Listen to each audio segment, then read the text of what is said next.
প্রচারণা শুরুর দিন আজকে বেশ কিছু কর্মসূচি রয়েছে। প্রথমে সিলেটে জনসভা করেছেন বিএনপি চেয়ারম্যান। এই মুহূর্তে মৌলভীবাজারের উদ্দেশ্যে সমাবেশ অংশ নেওয়ার জন্য তারেক রহমান যাচ্ছেন এবং গাড়ি বহরের সাথেই রয়েছেন আমাদের সহকর্মী।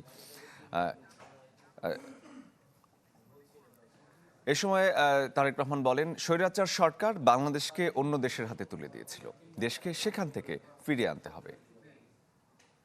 আপনারা হচ্ছেন এই দেশের ক্ষমতার মালিক, কাজেই এই ক্ষমতার মালিকের কাছে আমরা ক্ষমতা ফিরিয়ে দিতে চাই। কিন্তু অতীতে আমরা দেখেছি সেই ক্ষমতাকে দখল করা হয়েছিল, অন্য দেশের হাতে নিয়ে দেওয়া হয়েছিল।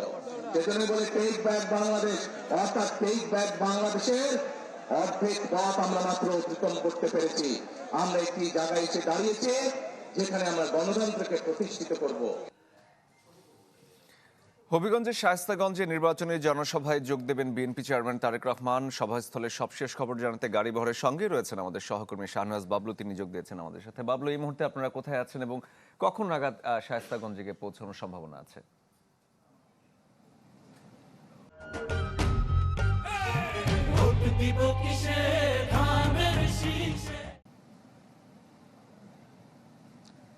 শরীফ, এখনো বলা যাচ্ছে না কখন আমরা পৌঁছাতে পারি, কারণ হচ্ছে গাড়ি বহর ধীরে ধীরে যাচ্ছে এবং পেছনে অনেক গাড়ি রয়েছে।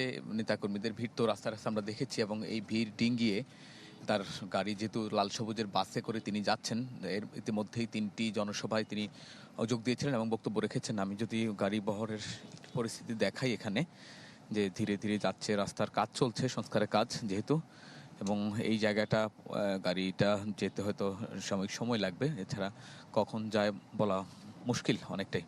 আপনি জানেন আজকে বেশ কয়েকটি কর্মসূচিতে তার জনসভায় অংশ নেওয়ার কথা রয়েছে। ইতিমধ্যে নির্ধারিত যে 7টি জনসভা রয়েছে এর মধ্যে 3টি শেষ হলো। এখন হবিগঞ্জের যে শায়েস্তাগঞ্জ মাঠ, সেখানে জনসভায় যোগ দেবেন তারেক রহমান। ইতিমধ্যেই 2টি জনসভায় তিনি বক্তব্য রেখেছেন, বলেছেন যে নির্ধারিত সময়ের মধ্যেই তার ভোটের আহ্বান জানিয়েছেন। তিনি ধানের শীষের পক্ষে ভোটের আহ্বান জানিয়েছেন, বলেছেন যে ছাত্র জনতা যে বিপ্লব করেছে, 24-এর গণ অভ্যুত্থানে অংশ নিয়েছিল, সেই গণ অভ্যুত্থানের কথা বলেছেন, যে তাদের রক্ত যাতে বৃথা না যায় সেই জন্য সবাইকে ঐক্যবদ্ধ থাকার কথা বলেছেন। তিনি অভিযোগ করেছেন একটি দল বিভিন্ন তার প্রতিশ্রুতির নামে বিভিন্ন অপব্যাখ্যা করছে, জনগণকে বিভ্রান্তি করছে এবং প্রতারিত করছে।